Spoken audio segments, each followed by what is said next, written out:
दोस्तों, मैं हूं आपका दोस्त आपका होस्ट आर के और आप देख रहे हैं आर के ट्रेडिंग। तो दोस्तों, एक स्टॉक्स है, एक पेनी शेयर है। आपको पता है मैं पेनी शेयर के बारे में बहुत कम बात करता हूँ। एक्चुअली इसको बेसिकली पेनी शेयर भी नहीं बोल सकते। पेनी शेयर का मतलब लोग समझते हैं 1 रुपए 2 रुपए वाला स्टॉक्स।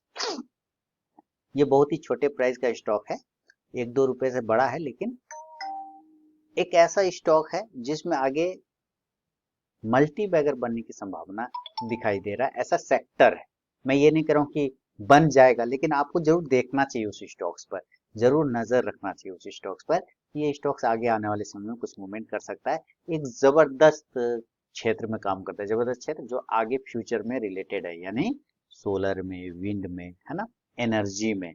आपको पता है आने वाले समय में सोलर पावर, विंड पावर और एनर्जी जो भी है वो इसी सब का डिमांड है। और ये कंपनियां बहुत छोटे भाव पे ये कंपनी ट्रेड कर रही है, और इसमें नेक्स्ट सुजलोन के जैसा आगे बनने का क्षमता है। सुजलोन एक समय बहुत ऊपर के भाव पे था, आपको पता होगा, आज से 16-17 साल पहले।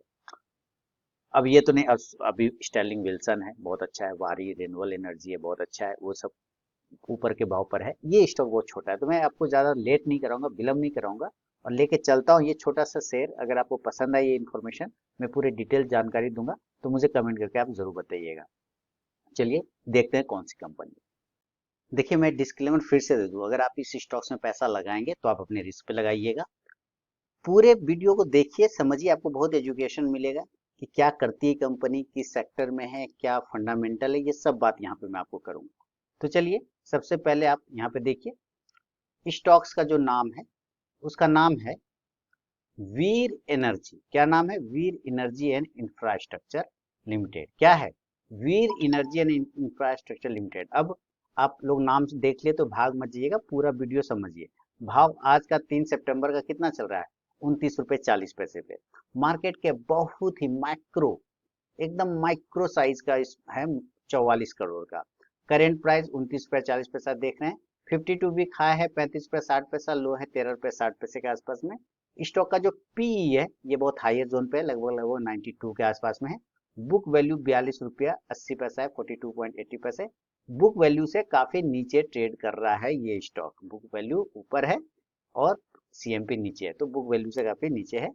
और आरओसी की बात करें तो 0.97% है, आरओई 0.77 है परसेंट में। फेस वैल्यू जबरदस्त है, 10 रुपए का, 10 रुपए का फेस वैल्यू है।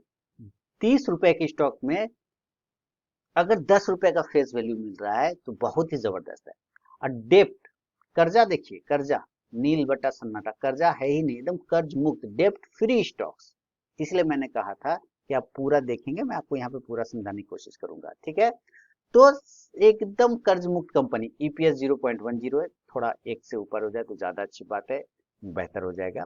नेट प्रॉफिट 0.15 करोड़ का चल रहा है, डिविडेंड ये देता नहीं है। बाकी इंटरेस्ट वैल्यू ये सब तो कोई दिक्कत नहीं। प्रमोटर का होल्डिंग में थोड़ा सा प्रॉब्लम है। प्रमोटर जो है मात्र 26% के आसपास में। इसका मतलब मैक्सिमम स्टॉक्स किसके पास है? रिटेलर के पास में। करती क्या है ये कंपनी? करती क्या है ये इंपॉर्टेंट है, ये समझना है आपको। तो करती क्या है? ये है इंस्टॉलेशन ऑफ वाइंड एनर्जी या wind energy, sorry, wind turbine generator, installation of wind turbine generator. तो इसको जानने के लिए, समझने के लिए हम इसके वेबसाइट पे चले जाएंगे, है ना। तो जैसे ही वेबसाइट पे जाएंगे आप, तो आपको यहाँ पे इसका बहुत सारा डिस्प्ले आ जाएगा। देखिए, सोलर प्लेट में भी है, और ये साथ साथ आप ये देख रहे हैं कि क्या क्या करती, ये सारा काम लिख रखी है इसने, पूरा इंट्रोडक्शन दिया हुआ, इंडिया लीडिंग रेन्यूएबल एनर्जी। लेकिन इससे कोई दिक्कत नहीं, आपको थोड़ा नीचे आना है और ये समझिए क्या है। Fifth largest wind energy producer, ये भारत का 5वां सबसे बड़ा विंड एनर्जी प्रोड्यूसर है। 271.72 gigawatt of installed capacity as of 31 March 2015। इसने 271, समझिए, गीगावाट इंस्टॉल कैपेसिटी कर चुका 2015 तक। उसके बाद फिर इसने बढ़ाया, ठीक है। विंड एनर्जी आप देखिए, लार्जेस्ट ऑफ, है ना, टारगेट ऑफ, अच्छा सॉरी, टारगेट ऑफ सैकड़ा हजार 1 लाख मेगावाट सोलर पावर को करना है 2022 तक में इसका था। इसके अलावा अगर आप देखें तो 23.44 गीगावाट ये इंस्टॉल कर कैपेसिटी है इसके पास। फिर there by the world fifth large, अच्छा, दुनिया का 5वां, दुनिया में, इंडिया का नहीं, मैं इंडिया का बोल गया, एक्चुअली ये दुनिया का 5वां लार्जेस्ट है, जबरदस्त।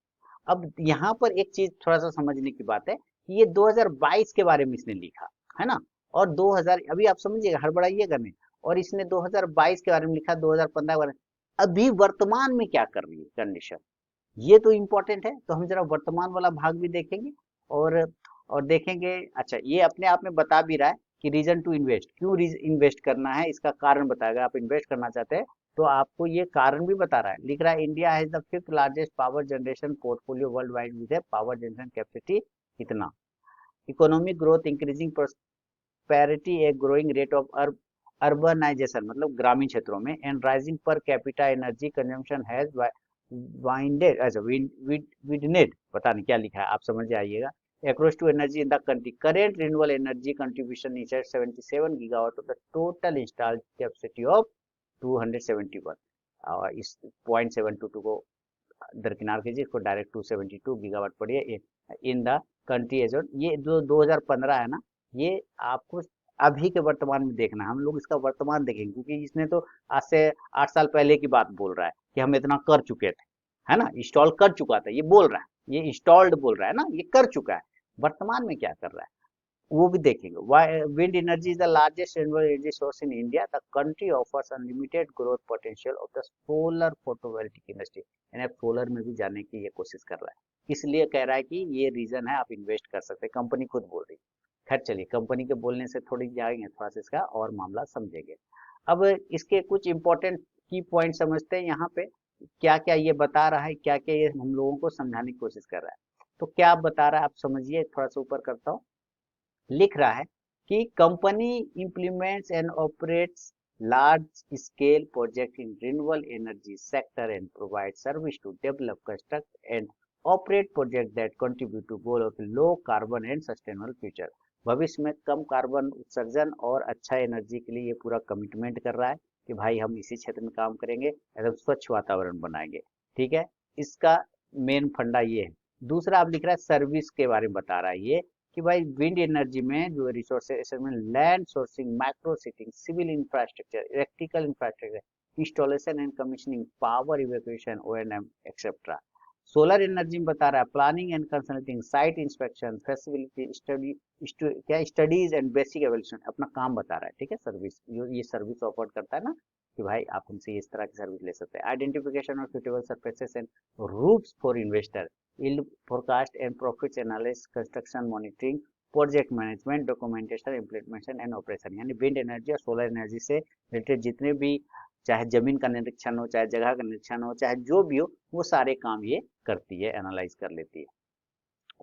प्रोजेक्ट कौन सा इसके पास में या कर रहा है, project Undertaker, company has undertaken wind farms project in state of Gujarat, कहाँ कहाँ है देखिए, Rajasthan, Maharashtra and Tamil Nadu. It has installed and commission over 200 megawatt wind farms, यानी ये ऑलरेडी इंस्टॉल कर चुका है इन क्षेत्रों में, इन सब स्टेट में काम कर रहा है, और 200 मेगावाट का इंस्टॉल कर चुका है, फार्म कर चुका है। क्लाइंट कौन कौन है इसके पास ये समझिए।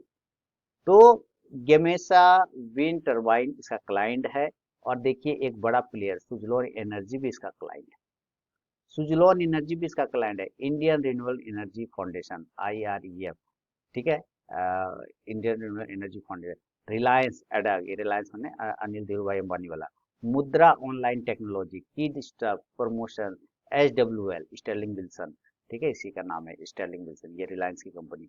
एल्कॉन इंजीनियरिंग अच्छी कंपनी है, लिस्टेड कंपनी है। Vivek agro products, high tech switch water technology, micropolymer etcetera, और भी बहुत सारी कंपनियां इसके क्लाइंट है। ठीक है, चलिए इसके वेबसाइट पे देखते हैं, क्या वेबसाइट पे भी क्लाइंट दिया है, अगर दे रखा है तो अच्छी बात है, हम लोग देख लेते हैं। मुझे नहीं लगता है कि वेबसाइट पे क्लाइंट दिया हुआ है, नहीं, कहीं पे भी नहीं दिख रहा है। चलिए कोई बात नहीं, वहां हम लोग देख लिए इसके ड्राफ्ट सारे में। अच्छा, अब ये क्या रिवेन्यू करती है ये भी समझते हैं। तो रिवेन्यू में ये बोल रहा है कि भाई FI21, ठीक है, 21 में हम लोग जो है पैसा बनाए हैं।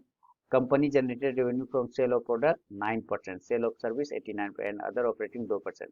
यानी कि कह रहा है कि हम लोग सेल से किया है 9%, अदरवाइज हम लोग जो सर्विस दी है उसमें 89% बनाए, और बाकी रेवेन्यू 2% बनाए, माने बहुत ही अच्छा प्रॉफिट इसने बनाने का कोशिश किया। अच्छी बात है, चलिए कोशिश किया। लेकिन इसके अलावा अभी समझते हैं यहाँ पर कि सिर्फ यही नहीं, हम इसके जरा वो देखते हैं, मतलब क्या कहते हैं, प्रॉफिट एंड लॉस या बैलेंस शीट जो कह सकते हैं। आप यहाँ पे लास्ट टाइम देखिए, अभी हम लोग 2024 में है ना, तो हम यहाँ पे प्रॉफिट एंड लॉस देखेंगे। इसमें इसका प्रॉफिट बढ़ता जा रहा है दोस्तों। आप देखिए, एक समय प्रॉफिट 2018 तक में, आप यहाँ पे देखिए 2019 तक में ठीक था, यहाँ से गिरावट हुआ 2020 में, तो गिरावट होना स्वाभाविक है, कोरोना आ गया था 2020 में, 19 का 20 21 ये समय काम प्रभावित हुआ, तो जाहिर सी बात है प्रॉफिट घटेगा, कंपनी बंद हो गया, फैक्ट्री बंद हो गया, बहुत सारी कंपनियां बंद हो गई जहाँ ये सर्विस देता होगा, तो वहाँ का माइनस हो गया, है ना। अब और उसके बाद ये घट गया मार्च 2022, उसके बाद बढ़ोतरी, जैसे जैसे सही हुआ स्थिति, मार्च 2023 से बढ़ोतरी जो है सेल्स में इंक्रीज हो गया 6.43, ये सारे करोड़ में है ना, यहाँ पे आप लिख रहे हैं। उसके बाद 8.62 करोड़, उसके बाद अभी जो है टिल तक 8.05 का चल रहा है, यानी कि मार्च 2024 तक का डेटा है, जो 8.62 माने 800 8 करोड़ मानिए, 8 क्या माने, 800 क्या माने, 8 करोड़ मानिए, 8 करोड़ अभी इसको सेल हुआ है। अच्छा, इसके अलावा हम लोग ऑपरेटिंग प्रॉफिट देखेंगे, प्रॉफिटेबल बिफोर टैक्स भी देखते हैं, तो नेट प्रॉफिट भी देखेंगे, ये सब देखिएगा। प्रॉफिट बिफोर टैक्स, इसमें हम लोग अभी लास्ट टाइम देख रहे हैं 0.29, बहुत बढ़िया बात है। लेकिन टैक्स काट पीट के अगर हम नेट प्रॉफिट देखते हैं तो 0.33 इसमें आ रहा है। यहाँ पे आपको देखना है कि टैक्स इसको लग गया है, इसको टैक्स बहुत अच्छा खासा, ये सारे टैक्स है, ये जो जो भी दे रहा है वो सारे, ये सारे टैक्स है, ठीक है। ईपीएस थोड़ा सा खराब होता हुआ नजर आया, उससे कोई दिक्कत वाली बात है नहीं। डिविडेंड, ये अभी लास्ट टाइम डिविडेंड इसने दिया था 2014 14 में, शायद ये 14 का ही होगा, 2014 में दिया था। चलिए, तो हम लोग ये तो देख लिए कि भाई प्रॉफिटेबल कंपनी है, लेकिन उतना ज्यादा प्रॉफिट नहीं है, माने काम कर रहा है, पर वो खास अभी है ना धड़ल्ले से नहीं चल रहा है। लेकिन ग्रोथ की संभावना है, जैसा कि विंड एनर्जी और सोलर एनर्जी में काम हो रहा है, मोदी सरकार का प्लस जो पूरा वर्ल्ड का फोकस भी उसी तरफ है, तो काम तो कर रहा है, ठीक है। अब यहाँ पे देखते हैं, थोड़ा सा लाइबिलिटी वगैरह देख लेते हैं, तो यहाँ पे बैलेंस शीट में हम लोग आते हैं, तो बैलेंस शीट में हमें क्या दिखता है कि कर्जा क्या है, तो कर्जा तो कुछ है ही नहीं, डेब्ट फ्री कंपनी है ना, बोरोइंग मतलब क्या, कर्जा, ये देखिए कुछ कर्जा है ही नहीं, उधार कुछ नहीं है, ठीक है। फिक्स एसेट देखें 5.7 से, फिक्स एसेट मतलब जैसे कि कंपनी हो गया, उसका टेबुल कुर्सी, ये सब फिक्स्ड एसेट है, कुछ जमा रकम कर दिया है वो सब है ना, तो ये सब देखते हैं। कैश फ्लो इंपॉर्टेंट है ना, आपको कैश फ्लो देखना चाहिए कि कैश कंपनी जनरेट कर पा रही है कि नहीं है। तो हम यहाँ कैश फ्लो में क्या देखते हैं कि मार्च 2024 में, ठीक है, कैश फ्रॉम ऑपरेटिंग एक्टिविटी से इसको कुछ भी हासिल नहीं हुआ था, लेकिन कैश फ्रॉम इन्वेस्टिंग एक्टिविटी से, यानी कि जो ये इन्वेस्ट करती है दूसरे जगह, उससे इसको आय जनरेट हुआ है। तो कुल जमा नेट कैश फ्लो जो इसके पास है, ये मार्च 2024 में पहले निगेटिव था। आप देखिए, ये पॉजिटिव चीज समझिए, ये पहले निगेटिव था, है ना, ये निगेटिव था, ये निगेटिव था, लेकिन मार्च 2023 में निगेटिव था, लेकिन जैसे मार्च 2024 आया, प्रॉफिट में आ गया। तो कंपनियां कुल मिला के आप कह सकते हैं कि भविष्य के क्षेत्र में काम कर रही है ना, और आगे बढ़ने वाले क्षेत्र में है। उसको क्लाइंट भी अच्छा खासा है, क्लाइंट में भी कमी नहीं है, और जो क्षेत्र में ये काम कर रही है, तो 30 रुपए का स्टॉक है। आगे हो सकता है टाइम लग जाए, क्योंकि कंपटीशन भी बहुत ज्यादा है, टाइम लग जाए, बढ़ने में टाइम लग जाए, लेकिन आपको नजर रखना चाहिए। सिर्फ इतना ही नहीं, आपको इसके चार्ट पे भी नजर रखना चाहिए। तो चलिए हम लोग जरा चार्ट को भी एक बार एनालाइज कर लेंगे, तो ज्यादा और बेहतर होगा। ये हम लोग चार्ट पर आ गए वीर एनर्जी के, ठीक है। अब ये जो वीर एनर्जी का चार्ट है, आप देखिए यहाँ किस तरह से आज लगभग लगभग समझिए 10% का गिरावट रहा है, लेकिन यही इसका 52 वीक हाई था, 35 से 60 पैसे के आसपास, यही इसका 52 वीक हाई था। तो स्टॉक्स ने ब्रेकआउट तो किया है, ठीक है, और काफी दिनों के बाद किया है। लगभग देखिए मार्च जनवरी 2024 से ये इस बॉक्स में ट्रेड कर रहा था, उसके बाद इसने ब्रेकआउट किया, हालांकि क्लोजिंग नीचे कर दिया, तो हो सकता है और थोड़ा नीचे आ जाए। लेकिन अगर थोड़ा लंबा समय रखा जाए इस स्टॉक को, लंबा समय को लेके चलेंगे, तो हो सकता है इस स्टॉक्स में आने वाले समय में आपको मूवमेंट बनेगा वीर एनर्जी में, क्योंकि सेक्टर जो है वो ग्रूमिंग सेक्टर है, बढ़िया सेक्टर है, एक भविष्य का सेक्टर है। इसके वजह से, और चूंकि आपने इस कंपनी, इस तरह की जितने भी कंपनियां होंगी आपने देखा होगा, चाहे वो कोई भी हो, चाहे SWL हो, यानी कि सुजलोन, स्टर्लिंग विल्सन हो, सुजलोन हो, चाहे आपका वारी रिन्वल हो, चाहे आपका वो सोलर वाली कंपनी, कोई भी कंपनियां, सारी कंपनियों में आपने रैली देखा होगा। और ये रैली मुझे लग रहा है कि आगे जनरेशन के लिए भी कंटिन्यू रह सकता है, क्योंकि भाई सब उधर ही शिफ्ट हो रहा है। तो उसमें जो छोटे मोटे प्लेयर है ना, 44 करोड़ की मात्र कंपनी है, तो मैनिपुलेशन भी हो सकता है, इस बात का भी ध्यान रखें। कुछ ऑपरेटिंग, इसमें ऑपरेटर लोग भी घुस सकते हैं, इस बात का भी आप खास ख्याल रखिएगा आप अपने स्तर से, ठीक है। लेकिन आप नजर कीप रखिए अपना, एकदम कीप आइज, है ना, तो कीप आइज जरूर रखिए, दोनों एकदम चक्षु उसमें घुसा दीजिए और इस स्टॉक को अपने हॉट लिस्ट में शामिल कर लीजिए। और जब भी लगे कि इसका स्थिति और बेहतर हो रहा है तो आप छोटा छोटा सोच सकते हैं भविष्य के लिए, बाकी आपकी मर्जी है। तो ये इन्फॉर्मेशन कैसा लगा, ये कंपनी कैसी लगी आपको, मुझे कमेंट करके आप जरूर बताइएगा। मैं ज्यादा पेनी शेयर के बारे में बात ही नहीं करता हूँ, लेकिन फिर भी एक स्टॉक अच्छा लगा तो मैंने आपके साथ शेयर किया। मिलता हूँ नेक्स्ट वीडियो में, तब तक के लिए बहुत बहुत धन्यवाद।